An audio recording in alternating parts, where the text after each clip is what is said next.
Hi, I'm Audrey Fezzik, and thank you for joining us on Pompano Perspectives, where we take a deeper dive into the city's people, policies, and basically progress, what's going on. So today I have with me Frank Pelly. He's the chairperson of our Marine Advisory Board, and he's here to talk with us about some of the things that are going on in Pompano, some of the concerns we have regarding safety, and some information for residents. Well, thank you, Commissioner Fezzik. I've been on the Pompano Beach Marine Advisory Board now for approximately 20 years. I currently head up the Marine Advisory Board.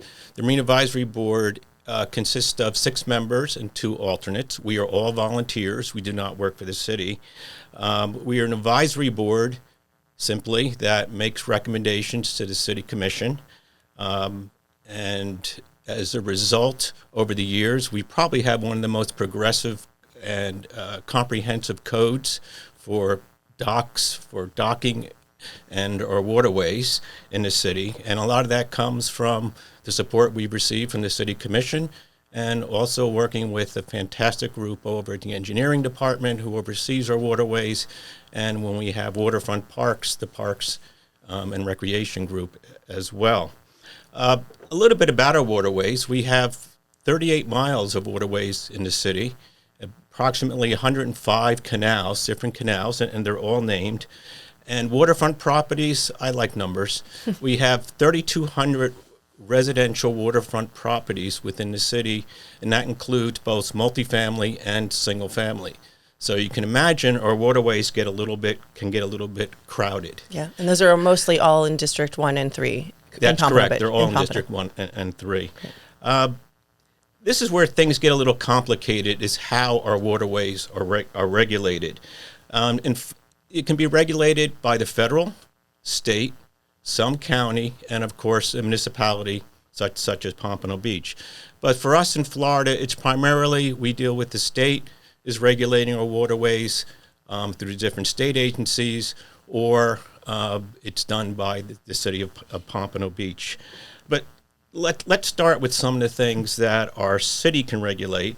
Our city regulates structures, docks, pilings, boat lifts, and it also regulates the use of those structures. For instance, you have to dock parallel for single family, dock parallel to the seawall or shoreline. The city can also regulate speeds on the waterways, however, only on waterways less than 75 feet. Greater than 75 feet is primarily regulated by the state, although the city can have a degree of influence on that. And that's in width? That's in width, the width of the waterways, yes. What I'd like to talk a little bit about is the intercoastal and our intercoastal speeds, because that has been something that a lot of residents have come in to talk about the speeds between the time period of April 1st through mid-November, when the speeds are 25 miles an hour. We've been talking to the state, and we've been talking to residents, and we're looking for commission and BSO support to reduce the speeds during that time period to slow speed, not idle speed, slow speed just weekends and holidays, when you have a lot of these vessels coming out and heading north towards the inlet or Lake Boca, and the speeds, or intercoastal is only 300 feet wide. There's a 50-foot buffer on either side where it needs to be slow speed, and there's nothing to break up the wave action. There's no shoreline. There's just walls on either side, and it's become treacherous. This is something that has been looked at for years, and I think it's time that we take a hard look and do something about that. Now, how do you do it? Well, the state says, well, if you have blind corners. Well, we have a lot of blind corners where you come out into the canals, come out of the canals onto the intercoastal waterway. However, the state looks at it and says, well, the blind corners have to have equal speed.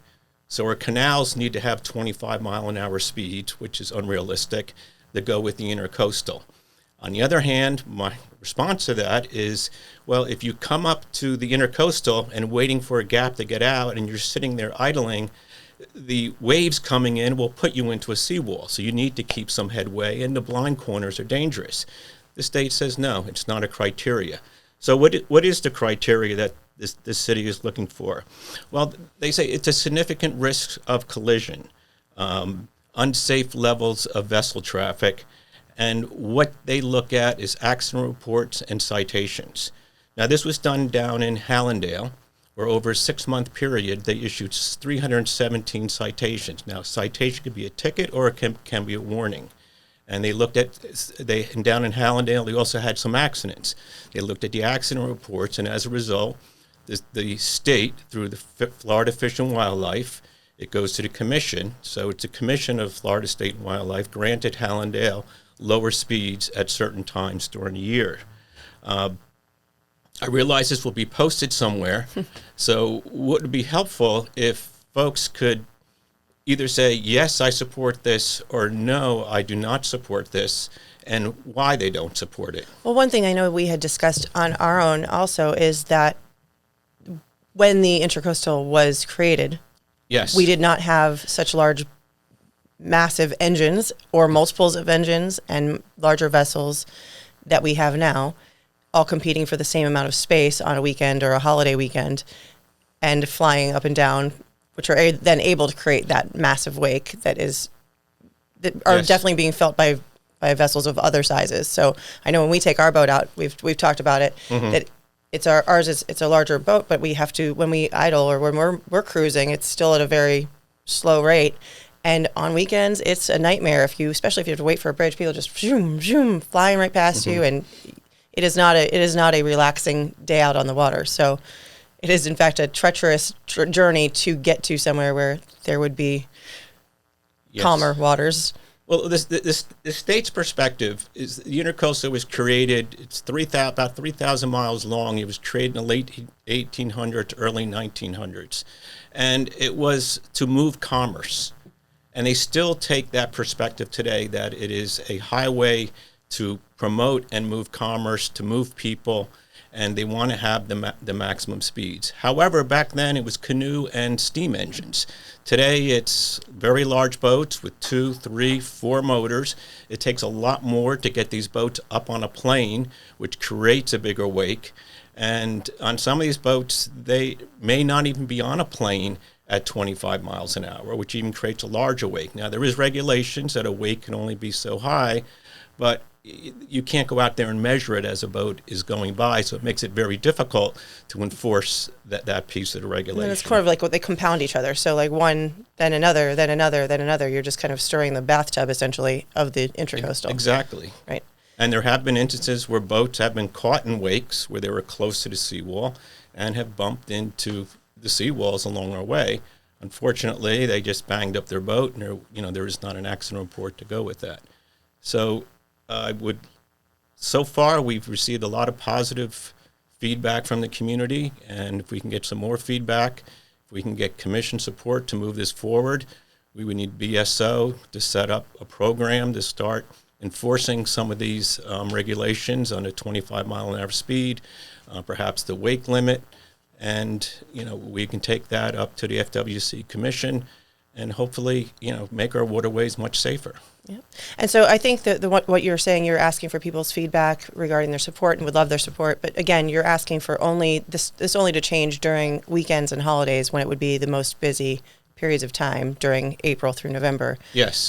Because obviously November through April is manatee season, and we're slow then anyway. Yes. But you're asking for just during the summer and during the busier seasons, that as the weather starts to turn Absolutely. warm. Okay. So It's slow speed right now, and we're looking to do the same thing, just slow speed weekends and holidays. We'd even consider saying 7 a.m. to 7 p.m. So those going out fishing can get out and catch their bait a little bit earlier. But we need to do something to correct this. And you're just looking for basically the high traffic times to just bring Yes. that safety level to an acceptable level. Absolutely. Okay. I don't see any problem with it. I know that I'll probably appreciate going out on the water and not getting knocked around, and we'll see how that goes. But what else do you have for us? Well, another thing we're looking at is anchoring. Okay. Again, managed by the state. A city can manage anchoring if it's a liveaboard vessel. However, to qualify as a liveaboard vessel to enforce this has very high standards. So someone just temporarily on their boat or living on their boat, but not making that their legal address, may not be considered a liveaboard vessel. We can regulate mooring fields, but we really don't have the space, the manpower, or the time to have a mooring field because we need a place for people to bring in their dinghies. We need a full-time attendant to manage it. And I'm not sure if people want to see mooring fields in their area. Throughout the state, we've had a major problem with derelict vessels. Derelict vessel is one, it's basically not operational. People buy these boats, or they're given these boats. Instead of keeping that in a marina, they come in, they anchor them, they leave them, and they break loose on their anchor drags, or they sink, their batteries go dead, they don't have lights, and it's been a major problem throughout the state. However, the state's perspective on anchoring is you can anchor on all waters of the state, and they define all waters of the state as navigable waterways. So if a waterway is navigable, as long as you're not interfering with navigation or anchoring in a channel, you can anchor there. As a result, we've had some problems with derelict vessels. We had a boat about a year and a half ago wash up on the beach, which sat in our inlet for quite some time and then came out and ended up on a beach. We had another boat in Lake Santa Barbara sink on us. We've had other derelict vessels in there. And whose responsibility is that when it sinks or when it washes up? Is it? It's ours. Okay, so it's the city. It's our problem. We need to obtain title to the vessel and then raise it up or take it somewhere and destroy it. Generally, these vessels aren't worth anything. So they've been taken to the boat ramp, destroyed, and taken away at the city's cost. There is some state funding for this, but again, the hurdles are significant. Just out of curiosity, what kind of cost does that look like? Do you have is there like a ballpark? I mean, I'm sure it depends on the size of the vessel, but like anything else, by foot or? Well, the city's been pretty creative, working with BSO, where they will tow the boat, bring it to the ramp, and our disposal or environmental services group will come, crush the boat, put it into a truck, and take it away. Okay. But this is growing. There's a lot more folks traveling in boats, and more cities are clamping down, which means the boats are going to move to cities that don't have any regulations. But fortunately, the state did set up about 2 years ago something called the anchoring limitation area. And simply, an anchoring limitation area allows you to anchor for only 45 days. However, there is a caveat. If within that 45 days you go 1 mile away and have a record of that on your GPS or something, a screenshot, your 45 days starts all over again. A lot of people don't like it, but it is the first time the state has really come up with something in decades to help with the anchoring problem. But what this prevents is what I call the dump and leave, where someone is given a boat, buys a boat very cheap, can't afford to keep it at a marina, will stick it in our waterways, it'll sit there, they'll leave, and then it becomes our problem. And this is a huge problem throughout the state. Now, one good thing about it moving, even if it moves a mile every 45 days, is at least you know it can run. Yes, exactly. Someone is working on it. Someone's paying attention to it. It's not just left there and forgotten, which happens in most of these cases. Got it. Okay, and where specifically do we have, or are we looking for these ALAs or the anchoring limitation areas to be enforced or in place in Pompano specifically? In 2 areas. One is the basin up at the inlet. And the other area is Lake Santa Barbara, where we've had the majority of our problems. Okay. Well, I think that homeowners in both areas would probably be very supportive of having some limitations imposed there, from what I've heard, and I'm sure that there will be feedback on that as well. So.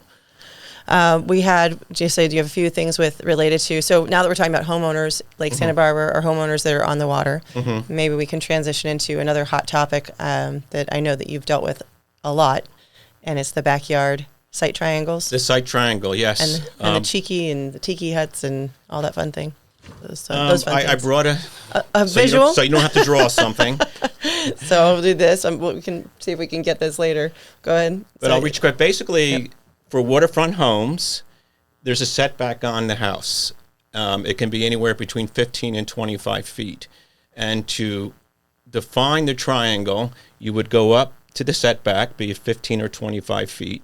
You'd come across 15 or 25 feet and then join the 2 points of the triangle. And that's an area right now that you cannot have any structures and you cannot have anything above 3 feet. That was set up to basically so you could have a view across your neighbor's property. A lot of residents have spoken out and said, I prefer privacy. If you go around our city and take a boat, I'll be happy to take someone.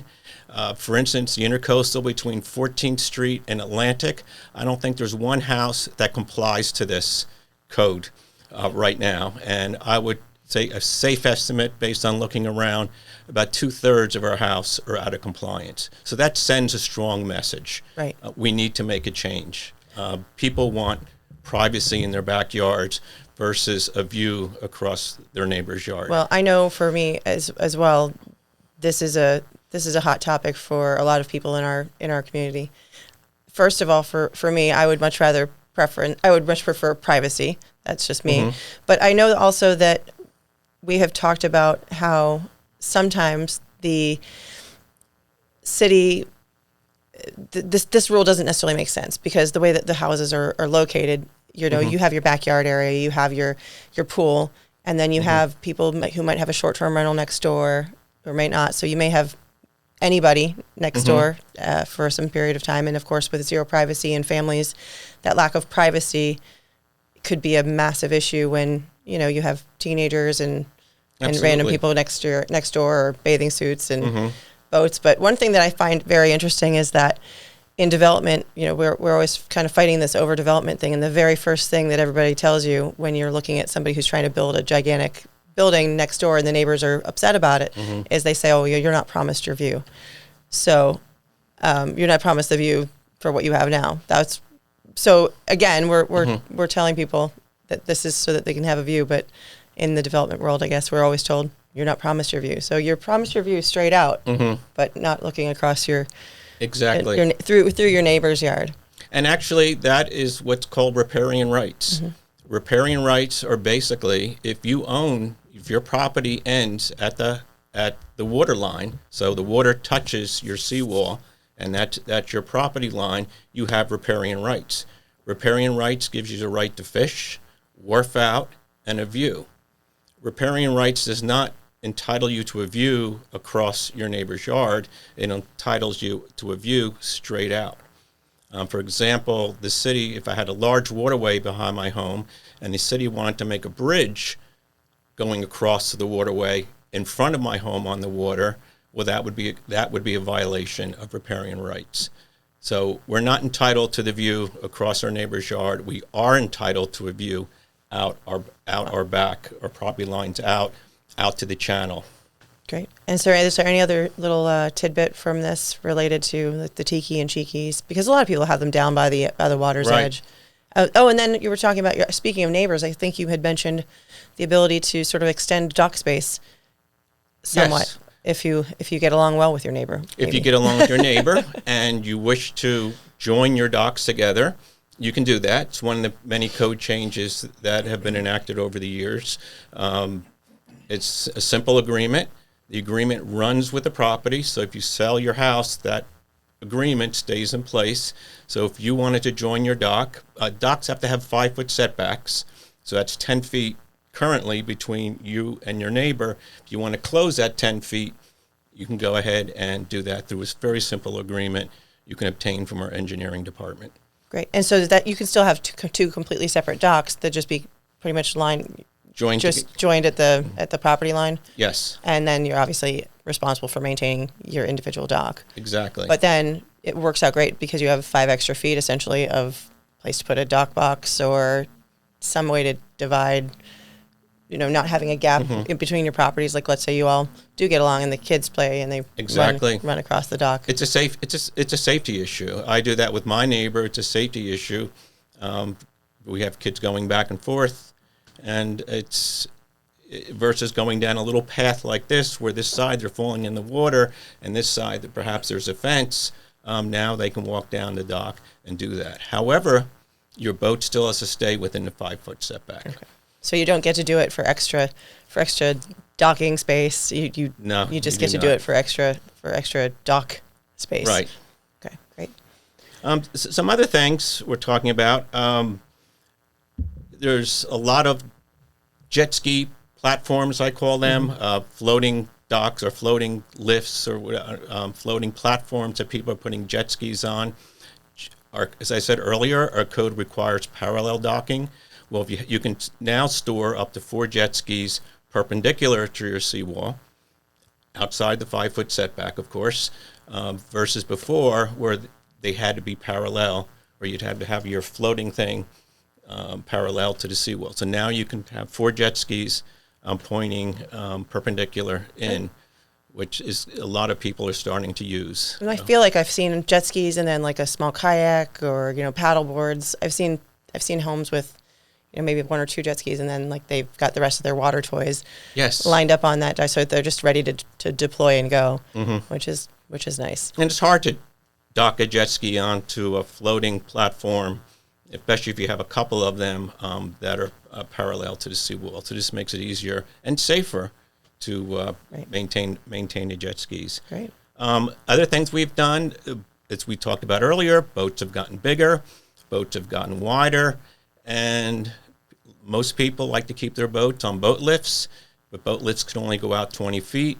Now they can go out 28 feet, but not in a navigational channel. The navigational channel is 45% of the width of the waterway. And then, so if you take 100 feet, that's 45 feet. And so each person on either side that would be 27 and a half feet on either side. So in this case, if you have a 100-foot waterway, you can go out 27 and a half feet. Above 100 feet, obviously you can go out further, but up to 28 feet, which is a big improvement. And I think probably the widest allowed area in South Florida. So we're trying to keep up with what's happening in the marine industry, what type of vessels people are using, and keep our codes reasonable, but avoid people not getting permits and then getting caught not having a permit and have to move structures. This way, someone has a wider boat. They don't have to put a lift in without a permit. They can go ahead and get the permit and have it done right and have it properly inspected for their safety. Okay. So if people want to reach out to you specifically to talk about the the mooring areas, those are forgot the names. ALA, anything marine related. One thing I do know about you too is, aside from writing most of the marine code, you have been instrumental in assisting people who have marine related questions, either with seawalls, docks, you name it, for their property specifically, and help them a lot of times get into that. Not that I'm trying to volunteer your time, but help them just sort of, if they need to understand what they can and cannot do on their property, you can sort of point them to the right direction and Exactly. During this 20 years, people in my neighborhood, people in other areas have gotten to know me, have attended our meetings with issues. We've helped them with their issues. So I do get occasional messages we're having this problem. We don't understand the codes. We're back in a corner. We can only, build out so much. Is there a resolution to this? Or we're buying a house. We want to know if this dock is legal. The real estate agent said, sure, you can dock a 50-foot boat here, no problem. The water's deep enough. And they come to find out that their dock was done illegally. They need to tear it down, change it, and their boat won't fit, which I consider to be a tragedy. Now, a lot argue that they should do their due diligence, but who knows? Right. Well, that's wonderful that you do. So, we can be reached through the engineering department. Our board secretary is Shamika Wright, and the telephone number, just call the main number at engineering, and she can take messages and direct things over to us. Okay, great. And of course, if anybody has any questions or concerns, you're welcome to call or email me as well. My contact information is pretty easy to find on the city's website, as well as pretty much everywhere at this point. But you're welcome to contact me and let me know what you think about some of these things. That way we can continue the conversation. Because I think from what I've heard out there, Frank, most people want privacy in their backyards.